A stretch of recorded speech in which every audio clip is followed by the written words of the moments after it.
চলমান সংঘাতের মধ্যে ইরানের ৩টি পারমাণবিক স্থাপনায় হামলা চালিয়েছে যুক্তরাষ্ট্র।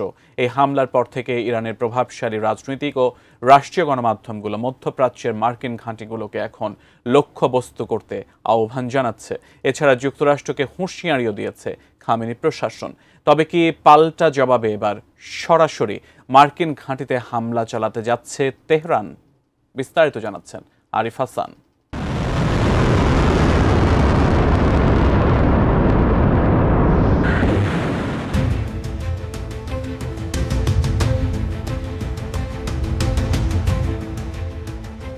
ইরান ইসরায়েল সংঘাতের মধ্যে শনিবার প্রেসিডেন্ট ডোনাল্ড ট্রাম্প নিজেই ঘোষণা দেন ইরানের ফোর্দো, নাতাঞ্জ ও ইস্পাহানের মতো গুরুত্বপূর্ণ পারমাণবিক স্থাপনাগুলোতে যুক্তরাষ্ট্র সফলভাবে বিমান হামলা চালিয়েছে।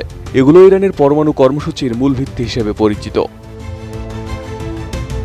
এই হামলার ৪৮ ঘণ্টা পেরিয়ে গেছে, তবুও যুক্তরাষ্ট্রের বিরুদ্ধে পাল্টা কোনো পদক্ষেপ নেয়নি তেহরান। তবে এই হামলাকে আন্তর্জাতিক আইনের চরম লঙ্ঘন হিসেবে উল্লেখ করে নিউক্লিয়ার নন প্রলিফারেশন চুক্তির সুস্পষ্ট অবমাননা বলছে ইরান।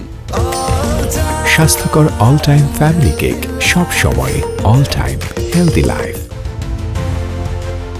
এদিকে ইরান কোনো পাল্টা জবাব না দিলেও সতর্ক অবস্থানে মধ্যপ্রাচ্যের মার্কিন ঘাঁটিগুলো। হামলার পরপরই ইরানের রাষ্ট্রীয় গণমাধ্যম চ্যানেল 3 মধ্যপ্রাচ্যে অবস্থিত মার্কিন সামরিক ঘাঁটিগুলোর একটি মানচিত্র প্রকাশ করে।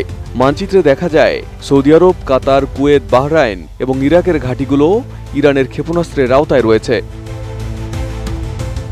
চ্যানেল 3 এর উপস্থাপক মেহেদি খান আলী জাদেহ বলেন, এটা এখন আগের চেয়ে স্পষ্ট।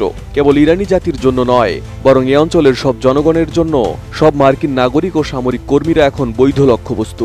ওভাল অফিসে মার্কিন প্রেসিডেন্ট ওয়াশিংটনে ৫০,০০০ মার্কিন সৈন্যের কফিন গ্রহণ করার সিদ্ধান্ত নিয়েছেন। খামেনি সমর্থিত কেহান পত্রিকার অতি রক্ষণশীল প্রধান হোসেন শরীয়ত মাদারি লেখেন, এখন আমাদের পালা। প্রথম পদক্ষেপ হিসেবে বাহরাইনে মার্কিন নৌবাহিনীর ওপর অবিলম্বে ক্ষেপণাস্ত্র বর্ষণ করার। তিনি ইরানের প্রতি কৌশলগত হরমুজ প্রণালী বন্ধ করার জন্য তার দীর্ঘদিনের আহ্বান পুনর্ব্যক্ত করেন এবং বলেন, তেহরানকে অবশ্যই যুক্তরাষ্ট্র, যুক্তরাজ্য, ফ্রান্স ও জার্মানি থেকে জাহাজ প্রবেশাধিকার বন্ধ করতে হবে।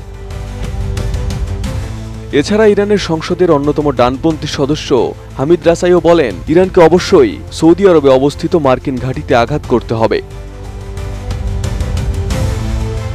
বর্তমানে ইরান প্রতিশোধ নিতে কূটনীতি নয়, সামরিক পথকেই বেছে নিতে পারে। মধ্যপ্রাচ্যে যুক্তরাষ্ট্রের ১৯টিরও বেশি সামরিক ঘাঁটি রয়েছে। এর মধ্যে বহু ঘাঁটি ইরানের সরাসরি ক্ষেপণাস্ত্রের আওতায়।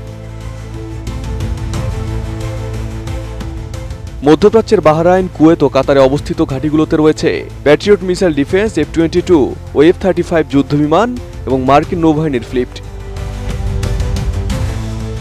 বিশ্লেষকরা বলছেন, এত সব প্রতিরক্ষা থাকা সত্ত্বেও যদি ইরান সরাসরি হামলা চালায়, তবে তা হবে সংশ্লিষ্ট দেশগুলোকেও সংঘাতে জড়িয়ে ফেলা, যার প্রভাব সারা বিশ্বে পড়বে। তাদের মতে, যদি ইরান সত্যিই মার্কিন ঘাঁটিতে হামলা চালায়, তাহলে যুক্তরাষ্ট্রের সরাসরি পূর্ণাঙ্গ যুদ্ধে জড়িয়ে পড়ার পথ তৈরি হবে। অন্যদিকে এটা সম্পূর্ণ আঞ্চলিক যুদ্ধের রূপও নিতে পারে, যেখানে সৌদি আরব, কাতার, ইসরায়েল সহ আরও অনেক দেশ জড়িয়ে পড়বে। Arif Hasan, ATN news.